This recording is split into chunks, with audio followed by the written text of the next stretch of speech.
So the main thing that we really wanted to discuss is security as an essential component to revenue and access to capital.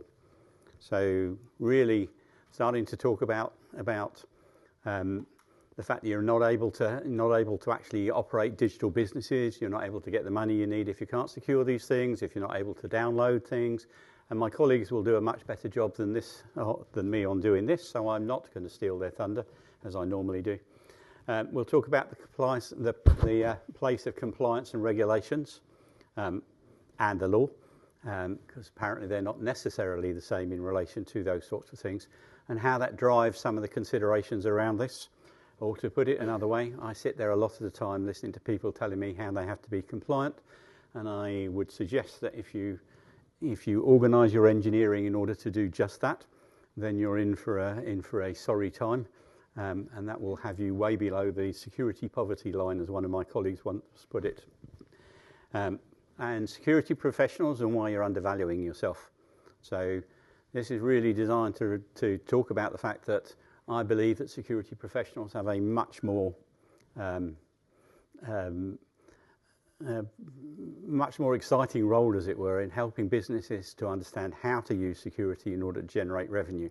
And yet they spend a lot of their time explaining doom and despondency and all the rest of the things that go with that. And I would like to see my fellows get onto a much better position. We put up here some observations. These are slides that people have seen if they've seen me before. A system's resilient if and only if it's justifiable in enduring confidence. It will function as expected, when expected. There's nothing in there about compliance. It's kind of what I'm trying to do. It gives me the through life bit, so that gives me the NIST line that goes with those sort of things. It gives me the extensibility. So obviously I'm following on from the keynotes this morning. He says, even though actually I did write this afterwards. The gate up there is really an observation that so I try and get visual clues really so that people can get things into their head. This is a gate in Ashdown Forest that many of you will know because that's where Winnie the Pooh grew up. But for those of you who don't know it for that reason, it's a gate in Ashdown Forest. For the observant amongst you, you will notice there's no fence around it. This is pretty much what most security people do most of the time. They explain to me why I should be using AES 256 or any of those sorts of things. Yeah, and it's fantastic, yeah, as a circular argument, but it doesn't really contribute anything to the outcomes.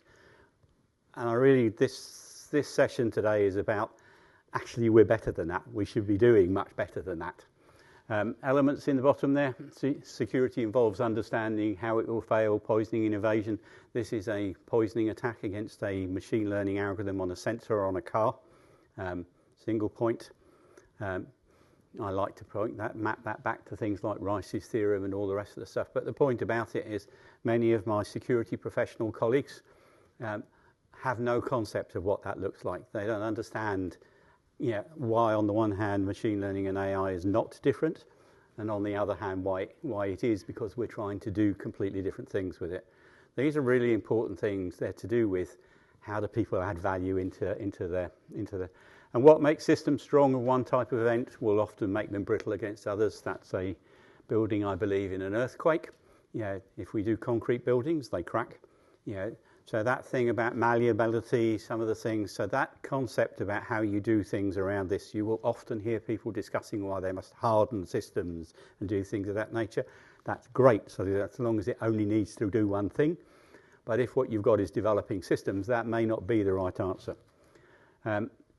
This is our framing remarks, complexity, emergence, all of these sorts of things. We took this from the automotive system, but we could have taken it from others.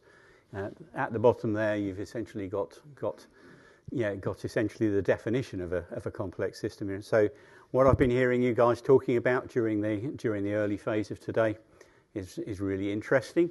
And the kind of questions I always ask about these things are not the engineering questions. They're things like, who's the defendant, who's the plaintiff, what court, what evidence looks like. So the sorts of things that allows me to take things to market. And those are the critical questions for us. This one here, I had to check Jed's presentation to see it hadn't got anything exactly like this in it. These are supposed to be things that are just giving you an intro to this thing, so it's giving my colleagues a steer that what I've had a look through their presentations and tried to make sure that I put up the key points they're going to make so that they can't make them anymore. So the idea here is what you have is a set of conflicting objectives, and you've got C-level responsibility in relation to that. So safety, you get board-level responsibility for safety that goes in relation to that. I've noticed it's not a particularly good idea to say it's safe except for the cyber. That doesn't do you good. Yeah, so actually taking on board those sorts of things, and then you've got the privacy elements. But what we'd like to focus on today, or what I'd like to focus on today, is the business value. Ultimately, what you're looking to do is make money, and boards of directors, people in companies, they, as my colleague said, you don't exist there in order to do the best thing since sliced bread. You exist to make money. Yeah, and that's an important element around those sorts of things. And security can contribute to that.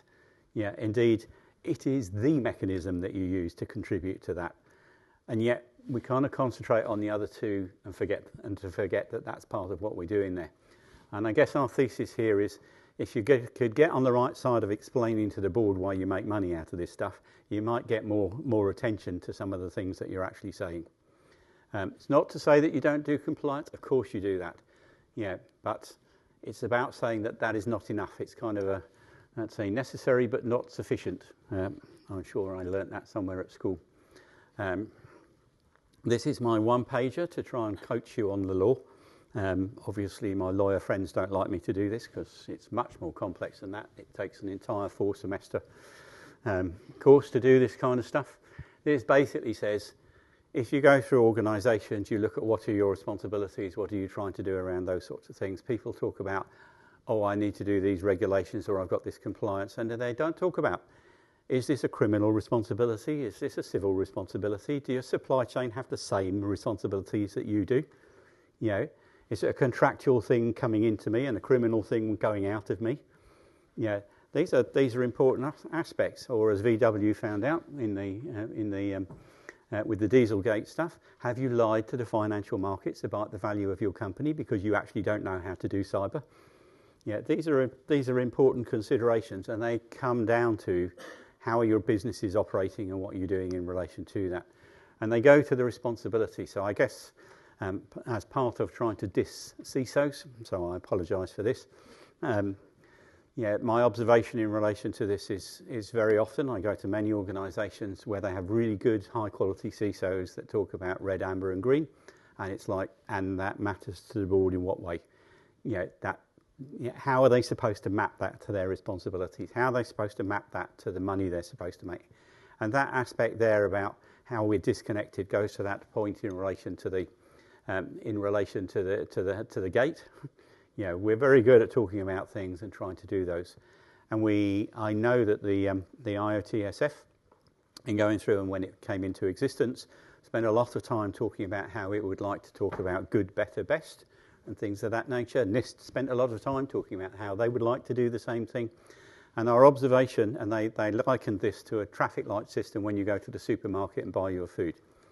But the traffic light system when you go to the supermarket and buy your food is based on it's got this much salt, more than 500 grams, less than 200 grams. It's not, and that's what you're measuring.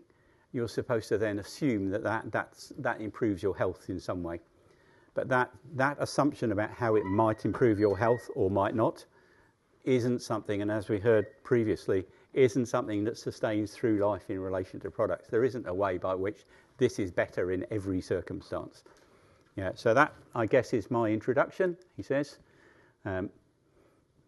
And this was my last thing, I think, before I hand it over to Jed. So hopefully I've covered absolutely everything that you were going to say as part of my introduction, which you could see as giving you an introduction and starter. These were the complex things that went in relation to this. So these were just general things talking about what is it you're actually trying to do. And as Alex was saying this morning, complexity is a really big deal. Connectivity and the extensibility of all of this thing. And that's what we're trying to say. It's impossible or financially impossible to actually get to where everything at a design time. You just can't do these things. If you did try and do these things, you'd labour over those I was peripherally involved in Hackims, where we spent, I think, several $1 billion on trying to get a formally proved thing. But it didn't actually cover the hardware or any of the things that actually might go with that, and it didn't materially affect your ability to attack it unless you conveniently attacked it through the vectors that you've been told you could. Which oddly doesn't seem to be what our attackers do. So with that, he says, I will hand over to